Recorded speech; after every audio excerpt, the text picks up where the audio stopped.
Leo. There is some basic information that all of us must have about Hinduism, about Sanatana Dharma. We must know those things which every Hindu should know, that knowledge which is core to our culture. So I'm going to ask some questions, and I want people to answer, and you answer loudly. If you're wrong, if you're right, it doesn't matter. Okay? What is the main text of Christianity? Everyone should tell. The Bible. What is the main text of Islam? What is the main text of Judaism? Torah. Now, what is the main text of Hinduism? Everyone should answer. Vedas. Okay, any other opinion, any other answer? Bhagavad Gita, someone said, any other answer? Mahabharata, Ramayana, I heard. Okay, so what is the main text of Hinduism? Main text of Hinduism is the Veda. The Veda is the root and core of our Sanatana Dharma. The Veda is the root and core of our entire Hindu civilization. Now, if we look at the other ancient cultures in the world, those cultures which are very, very old, we see a certain pattern there. If we look at the ancient Egyptian culture, is there anyone still now practicing the ancient Egyptian culture? Other than on Halloween, is anyone dressed up as a mummy? Are they building any pyramids or anything like that? No. The ancient Egyptian culture is no longer there. In fact, the British are going into the pyramids of the ancient Egyptians, taking the mummies and putting them in museums all over the world, right? So there's no ancient Egyptian culture any longer. Is the ancient Roman and Greek civilization still there? No. That culture is gone. Are the ancient Mayan and Aztec civilizations still there? No. Those have been wiped out. Even because of communism, because of the Cultural Revolution, a lot of the ancient Chinese culture in the last 50, 60 years or so is also gone. Which ancient civilization, which ancient culture is there today still? Hinduism. Sanatana Dharma. That culture is still being practiced today.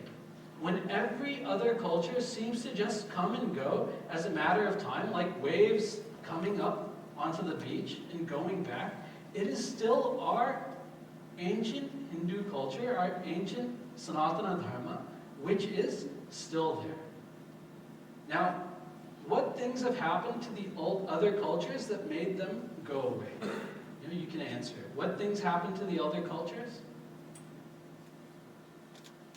Loss of scriptures. What else? They were invaded.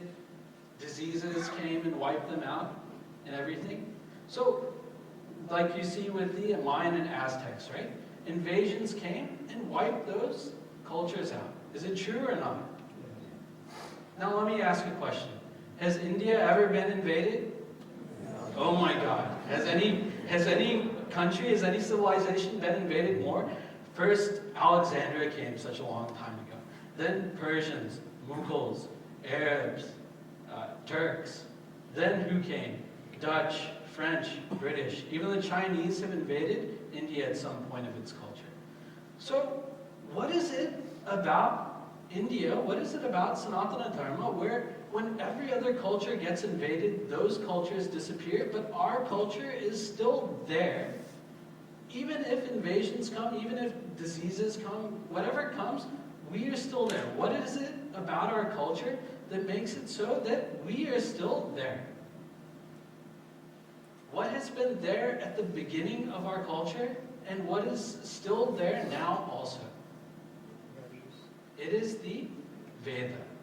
The Veda is the root and core of our ancient civilization. The Veda was there at the beginning of our culture. The Veda is still being chanted now. People are still chanting Gayatri Mantra now. People are still doing yaga, puja, havan, and everything now. People are still studying what the Veda is and the message of the Upanishads now. Yes or no? We are sitting here not in a church. We're not sitting in a mosque. We're not sitting in a Buddhist temple. We're sitting in a Hindu temple, right? So the Veda is something that is still there even now. Most of you, when you studied in your schools in India, when you studied Indian history in your schools, what you studied mainly was Muslim invasion of India, then you studied British invasion of India, then you studied Indian independence movement, right? Those are the major topics you studied in your Indian history class. Is it true or not? Okay. I didn't attend Indian history class in India, but from what I've heard, this is what people have studied. So what you were taught in your schools is the history of the conquered. But what we must study today is our history of the unconquerable. Despite all things that have happened, that have come into India, we are still here. Okay? So it behooves us to know more about this Veda, which is the root and core of our Sanatana Dharma. Unlike all other texts, the Veda has no author. Right? Rahulji, how can a book, how can a text have no author? Our Veda has no author. So where did the Veda come from? If no one wrote the Veda as such, what is its origin? Okay? Are you with me? Are people paying attention? Okay. What is the origin of the Veda? The origin of the Veda came from the deep meditation of the ancient rishis. Just like when you tune the radio to a certain frequency, you're able to listen to a channel on the radio. Or just like when you enter the Wi-Fi password when you go somewhere, you're able to access the entire internet. When these rishis were in their deep meditation, they were able to tune in to the very fabric, to the very essence of what the universe is. Okay? That fabric, that essence of the universe is encapsulated in the Veda. Okay? And when in their deep meditation, this Veda was, so to speak, downloaded into them, when they got up from their meditation, they started spreading this Veda. Okay?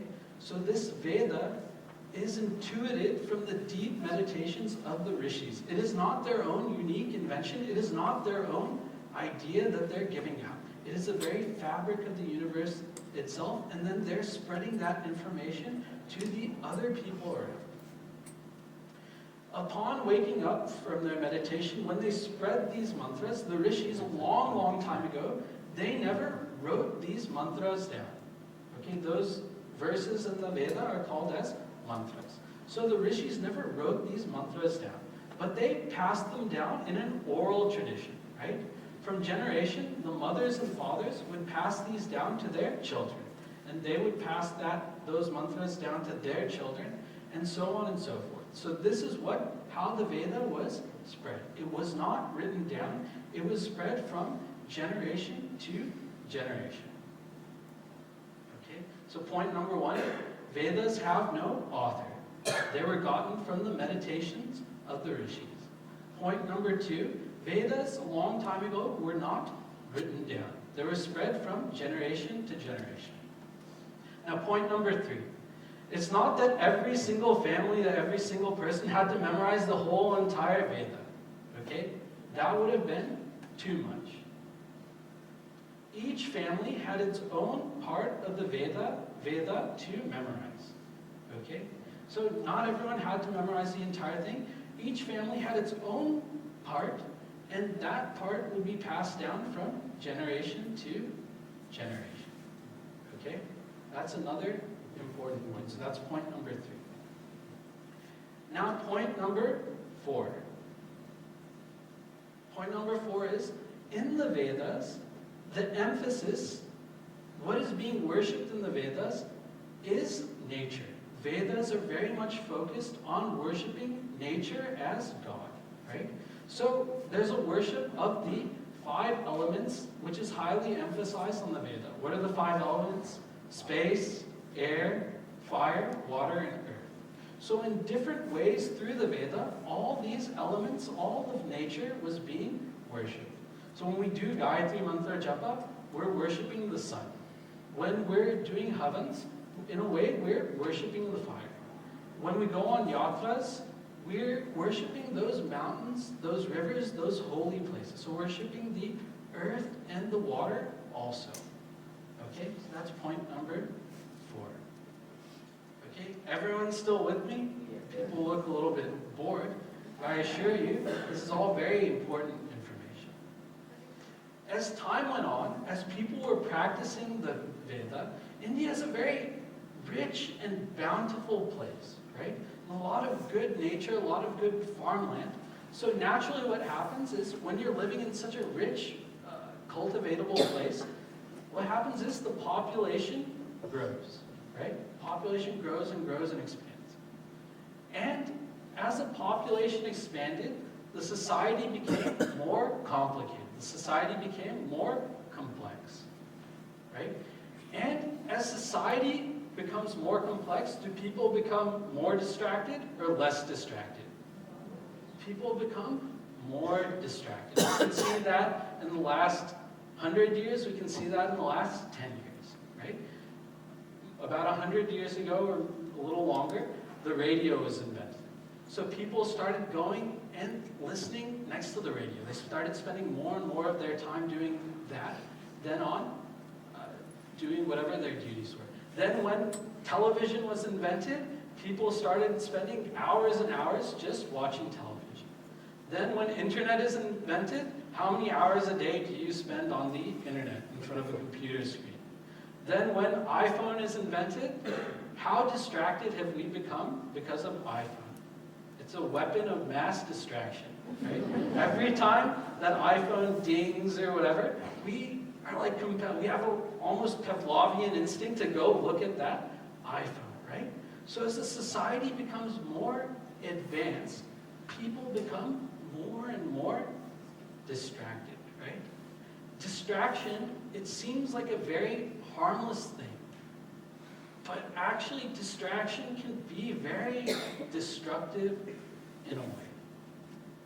Okay? Because distraction is the dwindling, the lessening, the reduction of our own focus and concentration.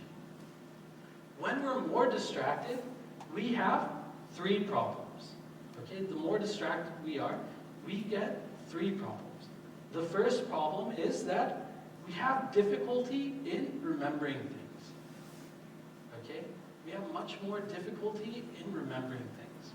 Okay? The more distracted we are, the harder it is to remember anything, right?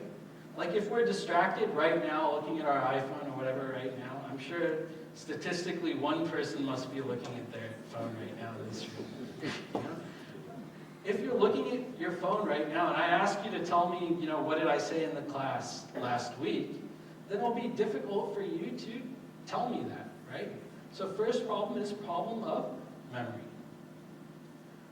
Second problem, when we're more distracted, the problem that we have is we're not able to focus on a thing for a long period of time.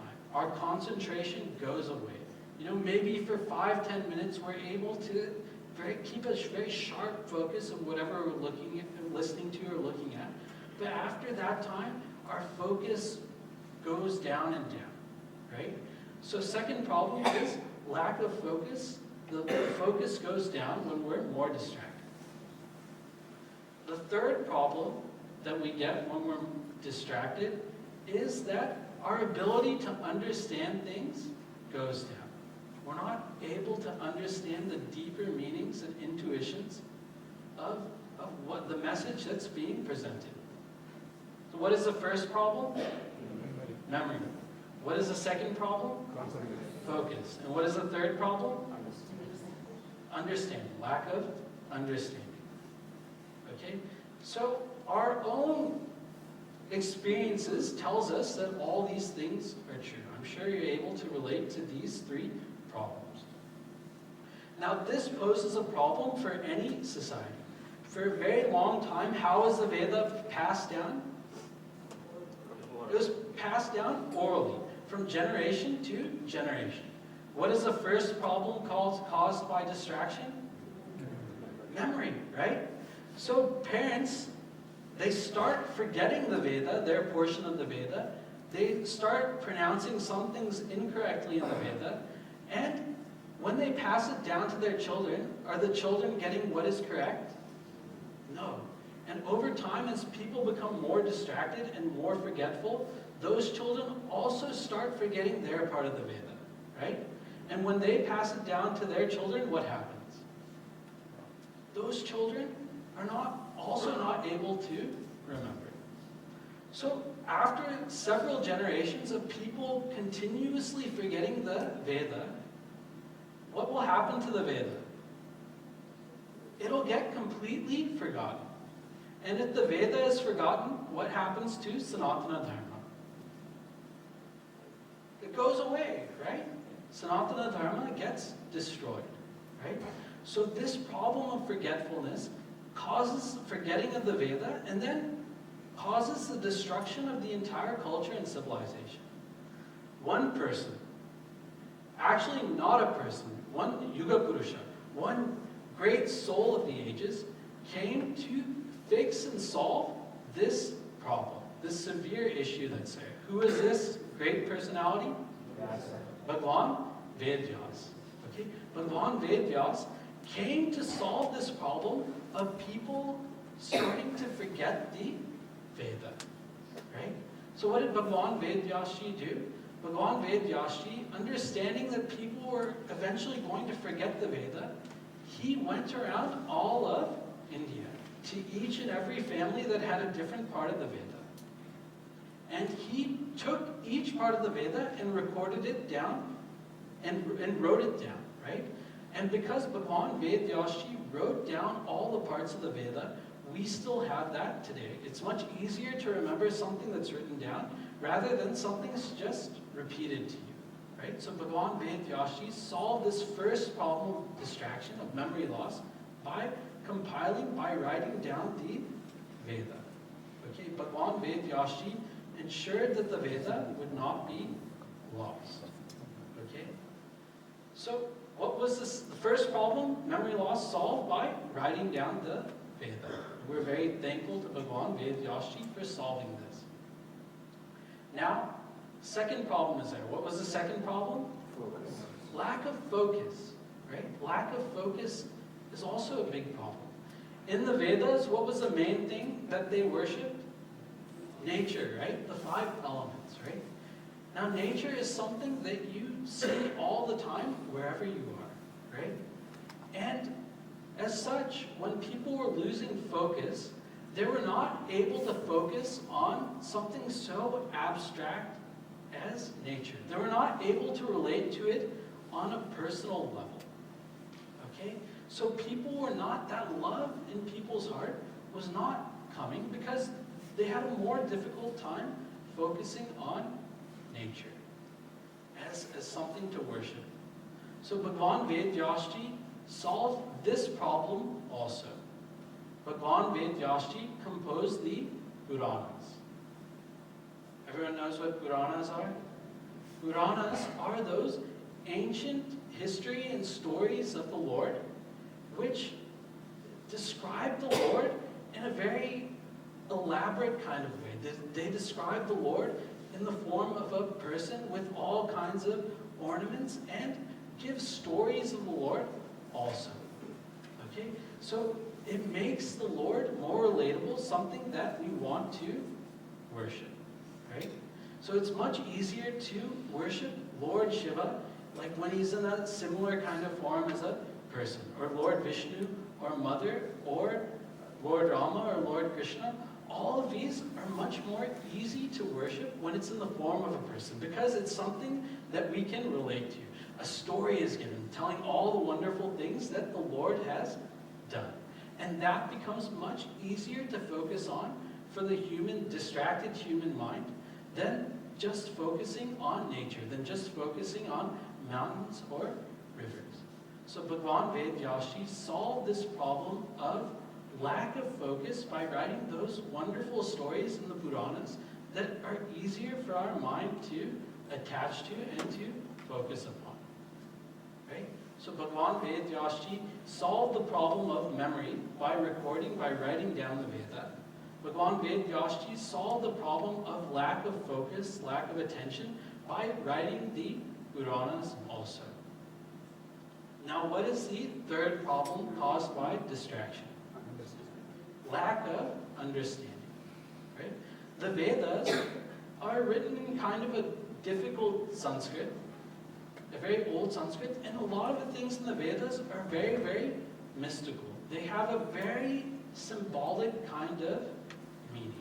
And if we pick up and just try and read the Vedas, even if we know Sanskrit, the Veda is very, very difficult to understand. It's hard to pull out those deeper meanings. And if we go into the Upanishad portion of the Vedas, then that also is very abstract, very difficult to understand. So Bhagavan Vedyasji wrote one text in order to solve this problem of lack of understanding. Can anyone guess what this text is? Bhagavad Gita partially, and then largely the Mahabharata, of which the Bhagavad Gita is a part of Mahabharata. So Bhagavan Vedyasji wrote the Mahabharata in order to solve this problem of lack of understanding. Okay? In the Vedas, largely you can divide it into two parts. First part is part telling about dharma, about what is right and wrong. Second part is the philosophical portion of the Vedas, which we call Upanishads. Okay?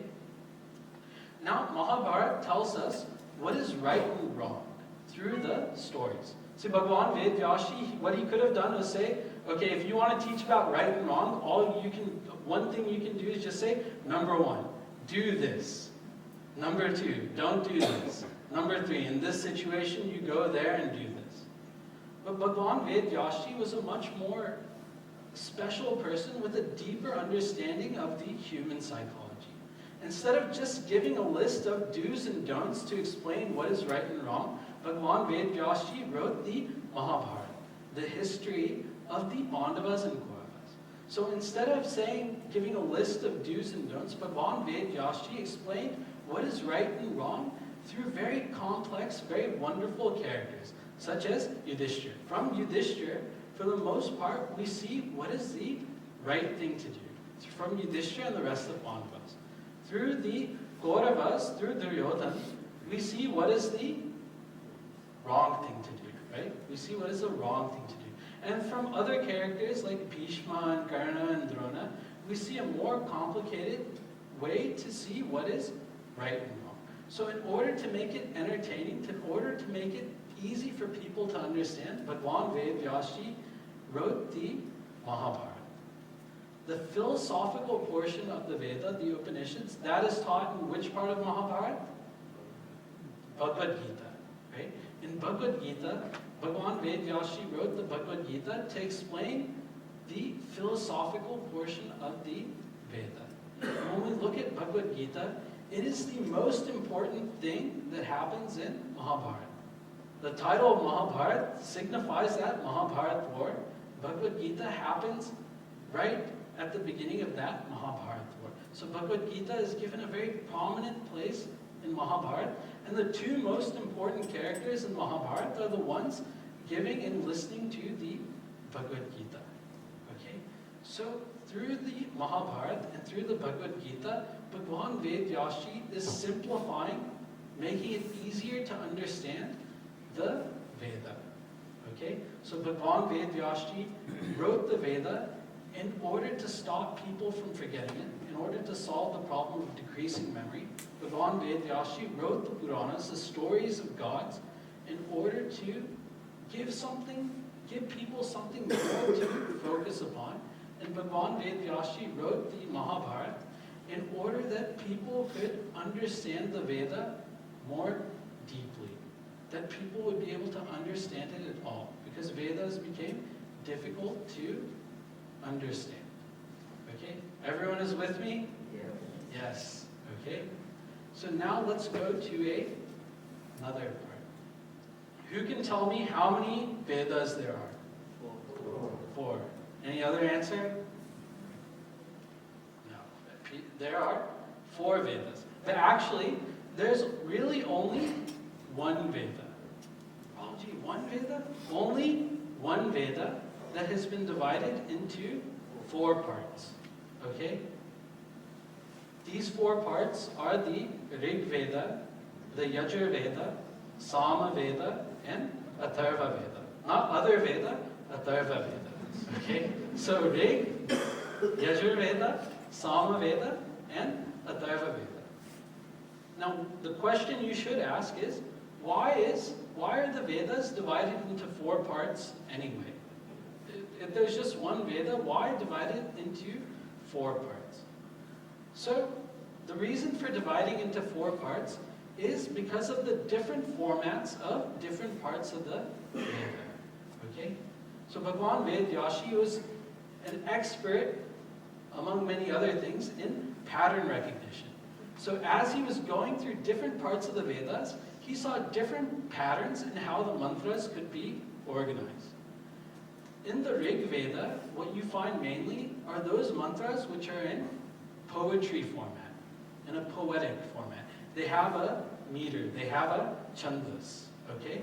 So those mantras which are more in a poetry format, those are in the Rig Veda. In the Yajur Veda, the format of mantras in Yajur Veda are prose. Those prose mantras, what does prose mean? Like the way that you normally read things, the way that you normally write and speak, that is called prose. So, in the Yajur Veda, those mantras which are there are prose. In the Sama Veda, those mantras are lyrical, musical. Sama Veda is said to be the origin of all our Indian classical music and Indian classical dance. All the ragas and tals and everything can be found in that Sama Veda. So Sama Veda is mainly musical, okay? And Atharva Veda has a mix of all the 3 different kinds of mantras: poetic, prose, and musical, okay? So Rig Veda is what kind of mantras? Poetry. Yajur Veda is prose. Sama Veda is musical. And Atharva Veda is a mix of all 3.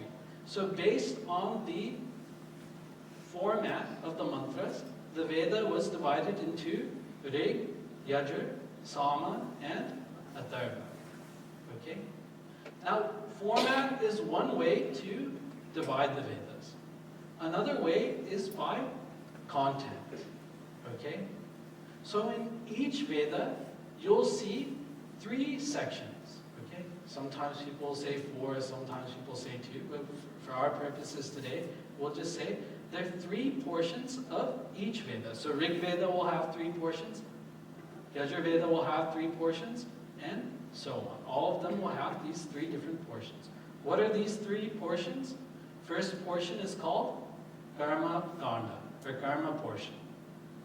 Second portion is called Upasana Kanda, or Upasana portion. And third portion is called Jnana Kanda. Okay, so Karma portion, Upasana portion, and Jnana portion. Okay? What does karma mean? Karma means action. So karma portion, action portion. Upasana means meditation. So a meditation portion. And jnana means, what does jnana mean? Knowledge. So knowledge portion. So you have one action portion of the Veda, one meditation portion of the Veda, and one knowledge portion of the Veda. So first portion is what? Which portion? Karma portion.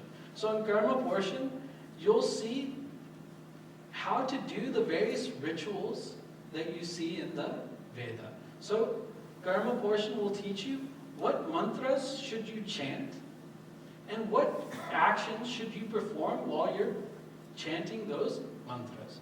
So Havan, Homa, Yaga, Yajna, Agnihotra, Sandhya, Vandanam, Puja, all those things are coming in karma portion. They tell you what to do, and they tell you what to chant while doing those, while doing those actions. Okay? So karma portion is the ritual portion of the Veda. Okay? What should I chant? What should I do while I'm chanting that thing? Okay? Second portion is called, what is the second portion? Upasana. Good, everyone's memory is very good. Second portion is, now I should come next week and ask questions. Okay? Second portion is Upasana portion. So this is meditation portion. What are they meditating upon? They're meditating upon the various forms of the Lord, right? So it's like meditation upon Lord Ganesha, or meditation on Lord Shiva or Lord Vishnu, meditation upon the Shivalingam, and all those kind of things. So meditation upon the various forms of the Lord. Keep in mind, forms is very important here. That is in the Upasana portion. Third portion is which one? Jnana portion, okay, the knowledge portion. So Jnana portion teaches what is the core philosophy of Sanatana Dharma. What is Jnana portion is the same as what we call Upanishads. It's the same as Vedanta. It's the same as Brahma Jnana. Okay? Main thing that we teach here at Chinmayam Mission is this Jnana portion. Okay? Main thing that we want everyone to learn is what is that essential information, that essential knowledge in the Upanishads. Okay? So Jnana portion teaches what is the core of that philosophy. What does philosophy mean? Philosophy will answer 6 major questions. Philosophy will answer the question, in an Indian context, what it means to be a philosophy is to answer these 6 questions. First question is, who am I? Okay? Who am I doesn't mean what is your name, what do you do for a living, what are you studying in college. Doesn't mean who is your father and mother. Who am I is a completely different question than that. So we have to learn in our philosophy, who am I? Second question is, what is this world? What is this Jagat? What is this universe? Okay? Third question is, who is God? Right? Who is this God that we constantly hear about in the Veda in our society? Who is God? So first question, what's the first question? Second question, what is this universe? And third question, who is God? Fourth question is, what is the goal of my life? Okay? What is the goal of my life? What am I supposed to do with my life? Fourth question, what is the goal of my life? Fifth question is, what are the obstacles, what are those bandha that come in the way of my goal? Okay? What are those obstacles which come in the way of my goal? What is, going back to the fourth question, what is the goal of life? Moksha. Only one person said. My heart is breaking. What is the goal of life? Moksha. Moksha. What is the goal of life? Moksha. Not loud enough. What is the goal of life? Moksha. Moksha. Okay, very good. So, fourth question is, what is the goal of life? That is moksha. Fifth question is, what are those obstacles which come in the way of reaching the goal? What are the bandha? What are the obstacles which come in the way of reaching that goal? And sixth question is, what are those sadhanas? What are those means by which I can overcome the obstacles and reach the goal? Okay? Who am I? What is this world? Who is God? Who is the creator of this world? What is the goal of life? Moksha. What are those bandhas? What are those obstacles on the way to the goal? And what are the sadhanas? What are the means of reaching the goal? Okay? If you want in Sanskrit, number 1 is jiva, number 2 is jagat, number 3 is ishvara, number 4 is moksha, number 5 is bandha, number 6 is sadhana. Okay? Jiva, jagat, ishvara, moksha, bandha, sadhana. Okay? Jiva, jagat, ishvara, moksha, bandha, sadhana.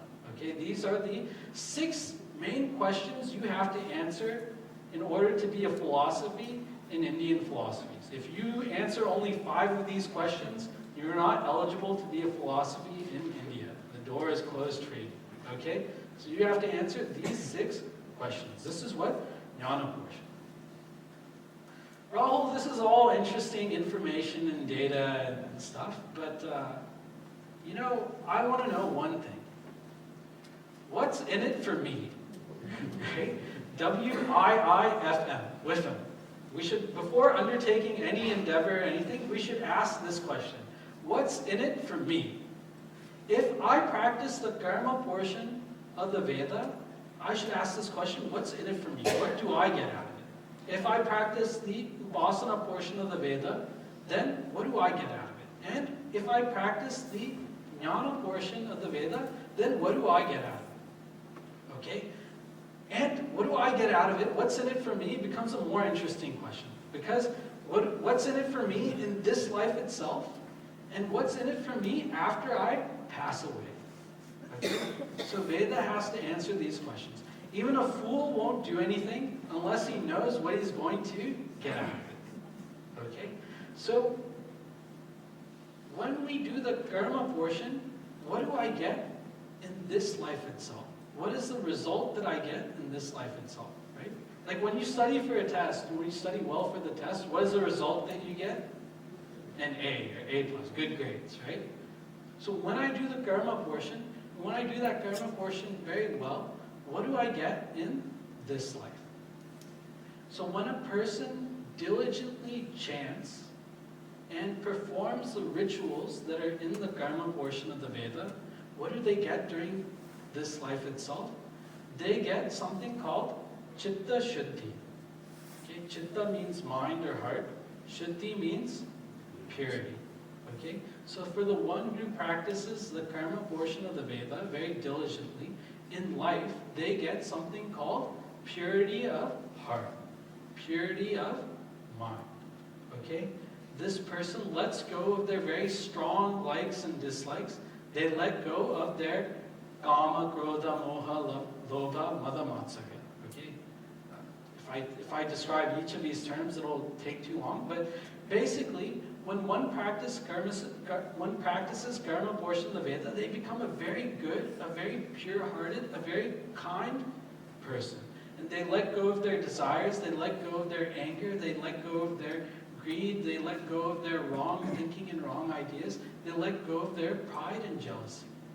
And this person, as they're practicing, they become free of all these kind of flaws. Okay?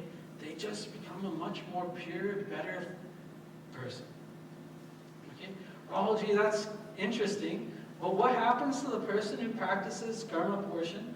What happens to them after they pass away? Right? That's a much more interesting question. For the person who practices karma portion of the Veda, after they pass away, what happens to them? They go to Swargaloka.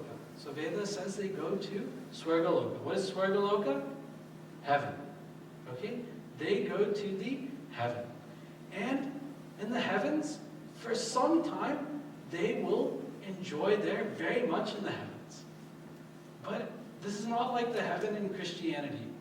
When you go to heaven, you don't go there forever. After some time, you have to take birth on the earth again. Okay, or somewhere you'll take birth again. It's like going on vacation. Okay? You go on vacation, you go on Switzerland, or you go on a cruise, right? And you have so much money to spend on that vacation. And you can eat however much you want, you can go do whatever activities, you can go zip lining, whatever you want to do on that cruise or wherever you're vacationing, you can do that. But as soon as you run out of money, then what happens? You have to come back from the vacation. And it's like, oh my God, I have to go back to work. And I was in India and it was so warm. Now I'm back in DC and it's so cold and everything. Now I have to go and work so hard. Okay, so when you go to the heavens, the rule is there. Chine punye mritya loke vishanti.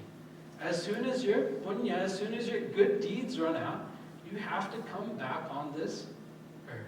Okay? So going to heaven, while you're in heaven, it's really nice. But when you come back to the earth, it's not quite as nice as heaven. Okay?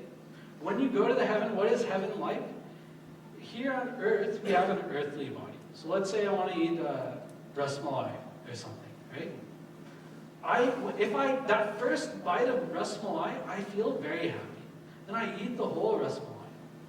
Then I eat another ras malai because it made me very, very happy also. Then I eat a third one. The third one, I don't know about the third one. Then I eat a fourth one, right? And then I start feeling, my stomach doesn't feel so good. And I think I feel so fat now because I've eaten this fourth ras malai. And you start worrying about your weight. And you don't even touch the fifth ras malai. True or false, right? Whether you eat 2 or 3 or 4, whatever, everyone's threshold for eating ras malai will be a little bit different, right? But when you go to the heavens, you get a different kind of body. A subtle kind of body. So you can eat 1,000 ras malais if you want to. And the second ras malai will be better than the first ras malai, and the third ras malai will be better than the second, and your joy keeps increasing and increasing and increasing. Okay? So heaven is like that. There's so much joy of objects and everything in the heavens. Okay? But the problem is, from the heavens, you have to come back. You have to be born on this world again. And when you're born on this world again, what happens? You're born, you have to be a baby, someone has to come change your diaper, then you have to do the potty training, then you have to go to school, learn how to read, learn how to talk, then after school you have to go to work. So all those things you did in the previous lifetime, you have to do it again. Okay? And it's not fun to keep doing the same thing over and over again. So when we practice karma portion, in this life, what is the result that we get? Chitta Shuddhi, purity of heart, purity of mind. Okay? What is the result that we get in the heavens? What is the result after life? We go to the Swargaloka. But what's the catch? What's the problem with this? You have to come back. Right? Then you have to do karma portion again. Then you go back to the heavens. Then you come back to the earth. You do karma portion again. You go back to the heavens. An endless kind of cycle from doing karma portion. Okay? So what's the next? So do we understand the result of karma portion? Yes. Okay. What is the second portion of the Veda? Upasana portion. Very good. Upasana portion is the second portion of Veda. When we practice Upasana portion in life, what do we get? We get something called Chitta Ekagrata. Okay? Chitta again means mind. Ekagrata means single pointedness. Right? So we get a single pointedness of mind, a heightened ability to focus. Not only that, a heightened ability to get into the deeper meanings, subtler meanings of things. Okay? Think of that thing which you are most good at, not watching TV or movies or eating or anything like that. Think of that skill that you have, that talent you have, which you're most good at. When you practice that skill, like let's say it's like painting or drawing or music or something. When you practice that skill, what makes you good at it is that you're very, very focused on it, right? That is that Chitta Ekagrata, that focus that allows you to single-pointedly, single-mindedly do that thing without getting distracted. So when we practice Upasana portion of Veda, we get Chitta Ekagrata, that single-pointed ability to focus on whatever we're doing, or whatever we're thinking about, without getting distracted. That's what we get in life. After we pass away, what do we get if we've spent our life doing Upasana portion of Veda? If we spend our life meditating on the form of the Lord? Where we go is a different place. Instead of going to Swargaloka, we go to a Brahmaloka. Okay? It is a different heaven. This is what the Vedas say. This Brahmaloka is a seventh heaven. Literally, it's a seventh heaven. Okay? And in this Brahmaloka, whatever form of the Lord you are focusing upon, you get to spend time with that Lord. Okay, so if you're focusing on Lord Vishnu, you go to Vaikuntha and you spend all your time with Lord Vishnu. If you're meditating upon Lord Shiva, you spend all your time with Lord Shiva. And that guy lost Loka, etc., etc.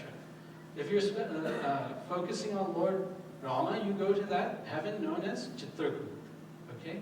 So, as a result of doing Upasana portion of the Veda, you go to that Brahmaloka, and then you spend time with that Lord who you were focusing on. Now, everyone should be asking a question. Does this person have to be born back on the earth again? Okay? The answer is no. Okay? This person who goes to the Brahmaloka, he or she does not have to come back to the earth again. So what happens to them instead?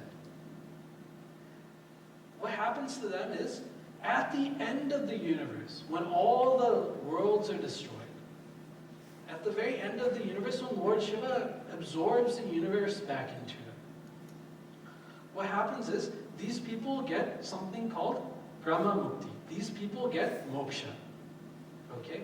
So these people are in the Brahmaloka for some amount of time. When the end of the universe comes, these people get moksha. These people get liberation. They reach the final goal. Infinite happiness and no sorrow. Okay? This is called Krama Mukti. Krama means in steps, in sequence. So these people get Krama Mukti. These people who go to the Brahmaloka. Okay? So first they spend time in heaven, and then they get moksha. Moksha is the final goal. Yes or no? Yes, moksha is the final goal. Okay? But there's a problem with this also. The problem is, how do you know you're going to go to the Brahmaloka before you die? You only know that you're going to go to the Brahmaloka once you get to the Brahmaloka. Before you pass away, you have no idea where you're going to go. Okay? So there's a problem with this result of Brahmaloka. Third portion of the Veda is what? Jnana portion. Knowledge portion of the Veda. The result you get in life of practicing Jnana portion is what? Anyone can guess? Moksha. It is Jivan Mukti. You get Jivan Mukti, you get liberation from practicing Jnana portion of the Veda. You get moksha now. You get moksha here and now. You don't have to wait to die to get moksha. You get that liberation here and now itself. Okay? No waiting, no nothing. Okay?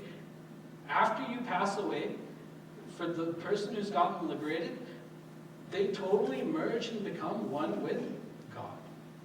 Okay? So they don't have to take any birth or anything ever again. Okay? So the result of practicing jnana portion of the Veda is moksha here and now. What is moksha? It is that infinite happiness without any sorrow. What is moksha like? Okay, let's say June time comes and you're sitting in your classroom and that final bell on the final day of the school rings. Okay? And then all the kids go nuts and go out of the school. That feeling that you get on that last final day of school, when that final bell rings, when you're completely free of the school for at least 2-3 months, that feeling of freedom is kind of similar to moksha. Except moksha is much, much better because you have to come back to the school in September. Moksha, you're completely 100% free forever. Okay? So, the result in life of practicing jnana portion of Veda is Jivan Mukti, it's moksha. Okay? What was the result in life of practicing karma portion? Chitta Shuddhi. What was the result after passing away? Swargaloka of karma portion. Right? You go to the heaven, but you have to come back. What was the result in life of practicing Vipassana portion? Chitta Ekagata, single pointedness of mind. And what is the result of afterlife of Vipassana portion? You go to Brahmaloka. From Brahmaloka you get Brahmamukti. Okay? And what is the result in life of practicing Jnana portion? You get moksha. Okay? And afterlife you merge and totally, completely become one with that Lord. Okay? So these are the various portions of the Veda and the different results that we get as a result of practicing these various portions. The highest result comes in which portion? Jnana portion. That is what all of us are striving for. Whether we know we're striving for it or not, just being here, all of us are striving for that final goal of life, for that moksha, for that jivan mukti. Okay? So let us remember that this moksha, this liberation, this realization, is the final goal of our life. And let us remember that the Veda is the core and root of our Sanatana Dharma. And what a proud thing it is to be a Hindu, to be one who practices Sanatana Dharma, which is the longest running religion ever and will continue always to be. Okay. So let us sit up. Remember all the various points covered in this class. It's very important. We're giving everything in a kind of broad kind of view so that it'll be easy to remember. Let us spend a couple minutes going over the things in our own mind that we've learned today.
If you have any questions,